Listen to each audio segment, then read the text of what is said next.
What's up, Tech Feed? Welcome back to the episode of TechnoBuffalo's Driven. I'm your host, John Rettinger. So if you couldn't tell, I'm a huge nerd and a geek, and what I do in my free time is I do nerdy and geeky things. So for the weekend, I was talking to a buddy and we were running through our favorite cars, and he asked me what my top 5 favorite cars were.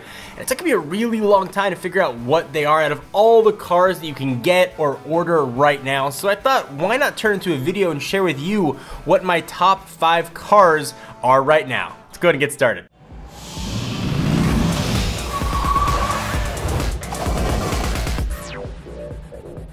So a few caveats: these are cars you can purchase now or order right now. These aren't rumored cars, these are cars that have been announced. You can see them on the company's websites. Some I picked for design, some I picked for their crazy engine. These are just the favorites that I loved out of all the cars that are out right now. Clearly the list could have gone much longer, but these are the 5 in descending order of the cars that I most want to get my butt behind the wheel of. So let's start with number 5, the Maserati Gran Turismo MC. So this one was picked solely for looks. I mean, just bask in its Maserati beauty. If Angelina Jolie from her Tomb Raider days was a car, she'd be this. Like most actresses or supermodels, this doesn't come cheap though. At $139,000, it'd be the most expensive of the Gran Turismo line. But all that cash does get you 4.7 liter V8, 444 horsepower, 187 miles per hour top speed, and 0 to 60 of 4.8 seconds. Plus you get behind the wheel of that gorgeous Maserati. Alright, so from Maserati, let's jump to someone else and go to number 4. I almost didn't include this one because of its just truly awful name. It is the LaFerrari, made by, you guessed it, Ferrari. This Enzo successor is everything Ferrari stands for, while being the first mild hybrid from Ferrari, providing the highest power output of any Ferrari while decreasing fuel consumption by 40%. I actually kind of can't believe that I just mentioned fuel consumption before talking about the 6.3 liter V12 coupled with an electric motor.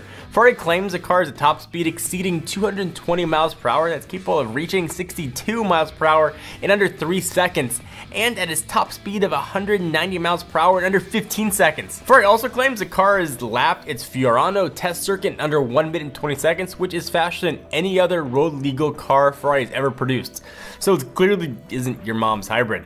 The design though was super polarizing, but come on, you know you drive it. The kid in me who drooled over the Testarossa is clamoring to get behind the wheel. Stupid name or not. Number 3, the Mercedes-Benz SLS AMG electric drive. First, I debated adding this guy. I mean, does it really deserve a top spot in my 5 cars that I would most want right now? Then I got a call from a friend.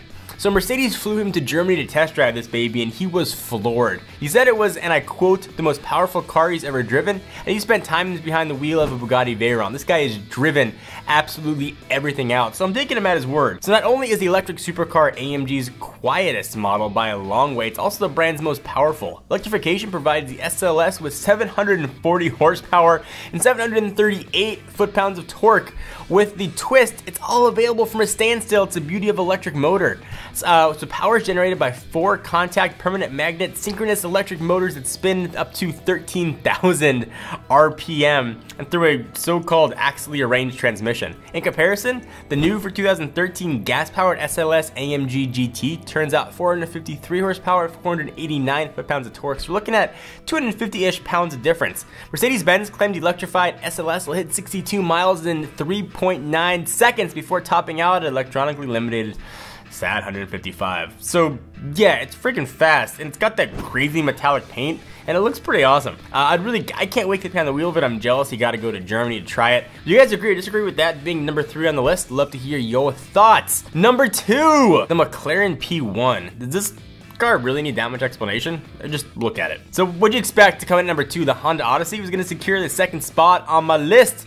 So let me get this caveat out of the way. McLaren's only making 375 of these guys to maintain exclusivity. So you and I will never ever drive one. Hell, we might not ever see one in existence, but damn you McLaren marketing, because it makes me want one even more. The P1 rocks a super revised version of the 3.8 liter twin turbocharged V8 gas engine used in the MP412C, tuned to a glorious 727 horsepower.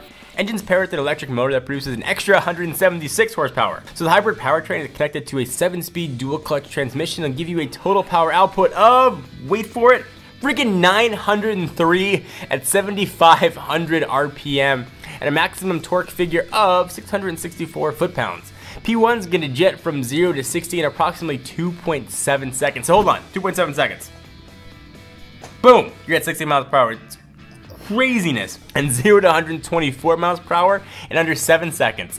And 0 to 186 miles per hour will hit no more than 17 seconds, making it 5 seconds faster than the McLaren F1. Damn. So a lot of these cars I've talked about have had some sort of electric components. It hasn't been sort of by accident. Electricity adds a lot of additional power. They've been sort of hybrids mostly, with the exception of that SLS. But number one takes electrification to the next level. And if you know me, been watching the driven videos, you know exactly what this was gonna be, probably before I even started the countdown.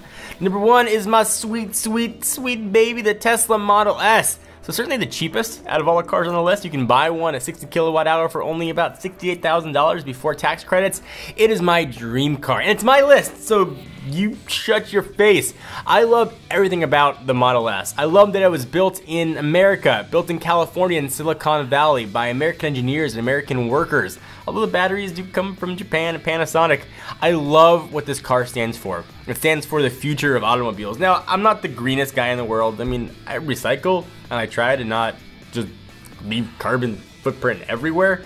But the green person in me is not the reason I want this car. I want the car for the 0 to 60 time of under 4 seconds in the performance 85 kilowatt hour. I want it because I never have to fill up with gas again. I hate filling up with gas. It's a pain, it's dirty.